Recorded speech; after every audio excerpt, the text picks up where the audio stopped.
Hari terakhir, Konstantinopel, apa yang terlewat dalam sejarah? Senja peradaban timur, pada pagi buta tanggal 29 Mei tahun 1453, suara meriam besar mengguncang dinding-dinding kota yang selama berabad-abad dikenal sebagai benteng terakhir Kekaisaran Romawi Timur, Konstantinopel. Kota ini bukan sekadar ibu kota, ia adalah simbol dari warisan Bizantium, sisa kejayaan Roma, dan pusat spiritualitas Kristen Timur. Namun, sejarah seringkali menyorot momen ini sebagai akhir dari sebuah era.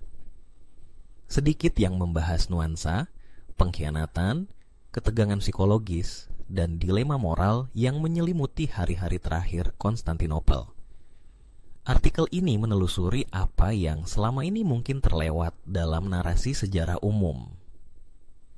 Konstantinopel sebelum runtuh, antara keputusasaan dan harapan. Kota Konstantinopel telah lama terancam. Sejak abad ke-13, kekuasaan Bizantium terus melemah, apalagi setelah invasi pasukan salib keempat pada tahun 1204 yang mengakibatkan pendudukan Latin dan kehancuran internal. Saat Sultan Mehmed II naik takhta di usia muda, banyak pihak di barat meremehkan ambisinya.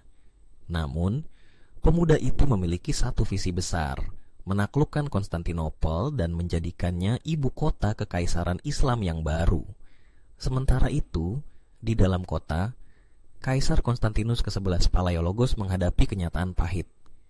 Dengan jumlah pasukan hanya sekitar 7.000 hingga 9.000 prajurit, termasuk tentara bayaran Genoa yang dipimpin Giovanni Giustiniani, pertahanan kota bertumpu pada tembok Theodosian yang telah ratusan tahun berjasa. Tetapi tembok itu kini menghadapi ancaman baru. Meriam besar yang dibuat oleh insinyur Hungaria bernama Orban, senjata pengepungan paling kuat di masanya. Perang yang tidak seimbang, artileri dan harapan. Kekuatan pasukan Utsmani diperkirakan mencapai lebih dari 100.000 prajurit, dilengkapi dengan pasukan elit Janissary, armada laut, dan teknologi pengepungan canggih. Kota yang telah dikepung sejak awal April itu perlahan-lahan melemah. Meriam-meriam Mehmed terus menghantam tembok luar, menciptakan celah-celah yang setiap malam ditambal dengan susah payah oleh para pembela kota. Namun, ada momen-momen keajaiban. Kapal-kapal Genoa berhasil menembus blokade laut dan membawa suplai terbatas, membangkitkan harapan. Penduduk kota berdoa, berpuasa, dan mengadakan prosesi religius setiap hari. Dalam banyak hal, Konstantinopel di hari-hari terakhirnya lebih religius daripada politis. Banyak yang melihat pertahanan kota bukan sekadar pertempuran fisik, tapi benteng spiritual melawan kekuatan takdir. Apa yang terlewat? Pengkhianatan dari dalam. Jarang diungkap secara luas bahwa di balik kekokohan pertahanan terjadi perpecahan di antara kelompok elit kota. Sebagian warga Latin, Katolik, dan Ortodoks masih berseteru mengenai penyatuan gereja. Ketika Paus menawarkan bantuan militer dengan syarat penerimaan otoritas Roma, banyak dari warga Ortodoks menolak keras, menganggap itu sebagai penghinaan spiritual. Penerimaan uni gereja secara formal justru memicu ketegangan internal. Alih-alih memperkuat persatuan, banyak biarawan dan umat lokal menarik diri dari gereja-gereja utama. Bahkan, beberapa akun sejarah menyebutkan adanya kelompok internal yang diam-diam memihak Utsmani dengan harapan mendapat posisi istimewa setelah penaklukan. Disinilah titik rapuh Konstantinopel yang jarang dibicarakan. Kota ini terkepung bukan hanya dari luar, tapi juga dari dalam. Hari terakhir, senyap sebelum badai. Pada malam tanggal 28 Mei, kota diliputi keheningan. Kaisar Konstantinus mengumpulkan para pemimpin, menyampaikan pidato terakhir yang menggugah. Ia meminta maaf, mengucapkan terima kasih, dan mengingatkan bahwa mereka kini tidak lagi hanya membela kota, tapi kehormatan, iman, dan warisan dunia Kristen.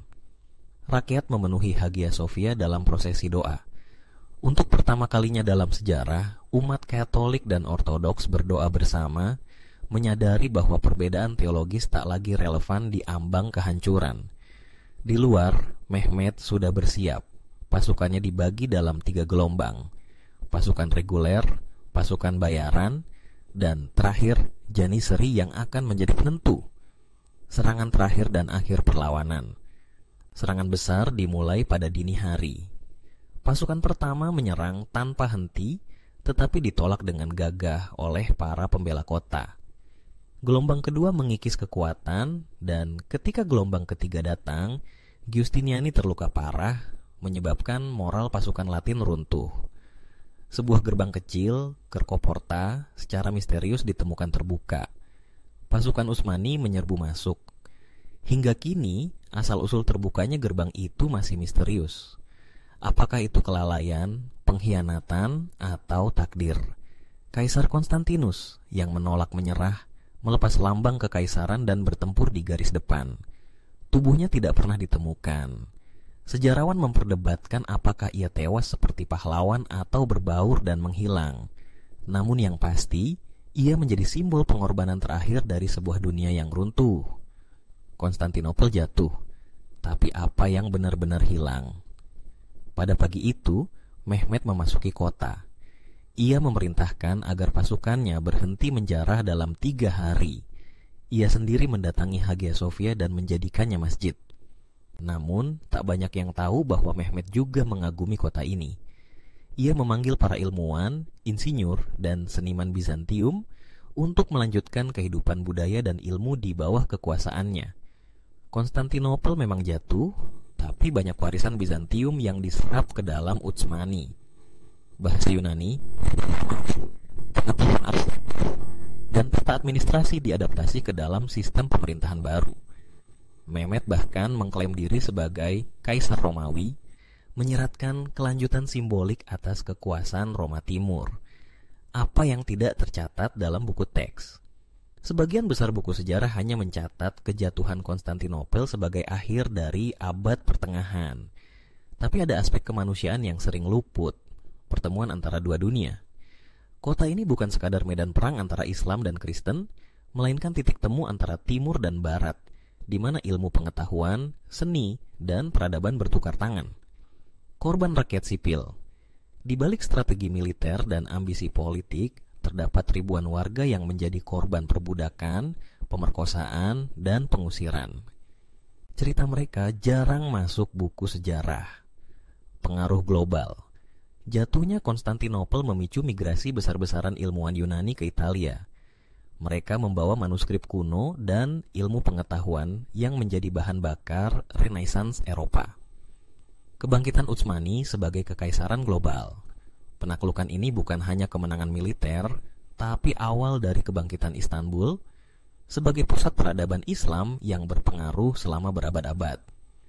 Penutup, bukan akhir, tapi peralihan zaman. Hari terakhir Konstantinopel bukan hanya tentang tembok yang roboh dan pasukan yang menyerbu. Itu adalah simbol dari dunia lama yang memberi jalan bagi dunia baru. Di balik kehancuran, terdapat proses transformasi. Konstantinopel tidak benar-benar mati. Ia berinkarnasi sebagai Istanbul, kota yang tetap menjadi saksi dari pertemuan peradaban, budaya, dan kekuatan global hingga hari ini. Dan seperti kota itu, sejarah pun tidak pernah benar-benar berakhir. Ia hanya berganti nama, wajah, dan penjaga.